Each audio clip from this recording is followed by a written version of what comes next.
మేము శివసత్తులం కేవలము అమ్మవారి పేరు మీదనే బ్రతకట్లేదు. మా అమ్మవార్లకు ఎవరైనా వచ్చి మా గుడిల పైన గాని మా మతం మీద గాని ఎవరైనా నోరు తెలిసి మాట్లాడినా కించపరిచి మాట్లాడినా నాలుక కోసమని ఏ విధంగా మేము అందరం శివశక్తులము సీరియస్ గా వార్నింగ్ ఇస్తున్నాము. మరలా గుట్టంగా ఏ దేవతల పైన ఏ గుడిల పైన అయినా సరే ఎవరైనా దాడులు చేసినా మేము ఏ మీడియా ద్వారా మేము ప్రభుత్వానికి ఏం తెలియజేస్తున్నామంటే అతను మాకు కంటబడ్డ క్షణాన్న ఏమో ఉరిక ఏమంటారు కత్తికో కండుగా నడకపోతే మా హిందుత్వం మీద మేము శివసత్తులము ఈ శిగాలే ఊగమని మేము ఈ మీడియా ద్వారా చెప్తున్నాము.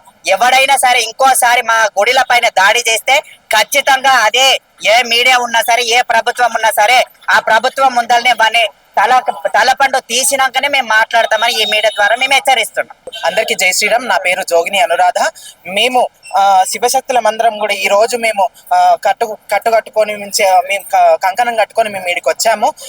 మేము అమ్మవారికి ఇటువంటి ఈ ముస్లిమ్స్ అయినా సరే ఎవరైనా సరే అన్య మతస్థులు మన దేవీ దేవతలను హింసపరుస్తూ మన మతం గురించి, మన మతం కాదు మన సనాతన ధర్మం, మన ఎవరిది పుట్టక ముందుకు ఎవరి మతం పుట్టక ముందుకు మన సనాతన ధర్మం, మన పద్ధతి, మన లెక్క, మన అమ్మవారు కటమైసమ్మకైనా కుమ్మరగూడెంలో ముత్యాలమ్మకైనా కానీ ఇటువంటి వివాదాలు జరుగుతున్నాయి కాబట్టి మేము చాలా బాధాకరంగా ఉన్నాము. మేము శివశక్తులము జోగినిలము ప్రతి ఒక్కరు కూడా ఇక్కడ వచ్చి రావడం జరిగిందనమాట.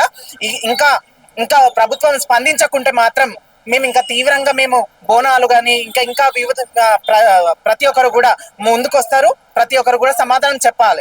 ఉద్దేశం ఏంటి? ఇప్పటి వరకు విగ్రహాలను ధ్వంసం చేశారు, ఇప్పుడు ఇలాంటి అరాచకం చేశారు. అసలు ఉద్దేశం ఏంటి? ఏమనుకుంటారు? ఏందంటే వాళ్ళు ఇప్పుడు కుమ్మరగూడెం ముత్యాలమ్మ గుడికాడ చూసుకున్నట్టయితే వాళ్ళు ఒక పిచ్చోడు అని చెప్పి వాళ్ళు ముద్ర వేశారు. మరి ఇక్కడ చేసినోడు వాడు కూడా పిచ్చోడా? మరి ఏం జరుగుతుంది రాష్ట్రంలో? ఏం జరుగుతుంది? మరి హిందూ రాష్ట్రమా? మాకు హిందూ రాష్ట్రంగా కూడా ప్రకటించాలి. మాకు ఇది చెయ్యాలి. మన ఏదైతే మన గల్లాలలో ఫండ్స్ ఏదైతే ఉన్నాయో ఎవరైతే కానుకలు ఇచ్చిరో అన్య మతస్థులకు కూడా చెందకుండా ఉండాలని మనస్ఫూర్తిగా కోరుతున్నాను. మన మన మన పైసా మన దేవి దేవతలకు ఇచ్చే కట్న కానుకలైనా సరే మన హిందువులకే చెందేటట్టు కావాలని కోరుకుంటున్నాను ప్రభుత్వాన్ని. ఇది పెద్ద గూడుగుటాని లెక్క ఒక కేంద్ర ప్రభుత్వం అయినా సరే ఎక్కడ ఈ ప్రభుత్వాలు ఇప్పుడు కాంగ్రెస్ ప్రభుత్వం వచ్చినప్పటి నుంచి ఇంకా ఇటువంటి సంఘటనలు మాత్రం తీవ్రంగా జరుగుతున్నాయి. మేము ఊరుకునే పరిస్థితి లేదు. ఇంకా మాత్రం మేము ధర్నా చేయడానికి కూడా రెడీగా ఉన్నాం. మేము మా ప్రాణాలు తీసుకోవడానికైనా రెడీ, మేము ప్రాణాలు ఇవ్వడానికైనా రెడీ. అమ్మవారి కోసం మేము పుట్టినాం, అమ్మవారి కోసం మేము జన్మించడం, సేవ చేసుకోనికి మేము ఉన్నాం కాబట్టి మేము ఇంకా తీవ్రంగా ఖండిస్తాము. ఇది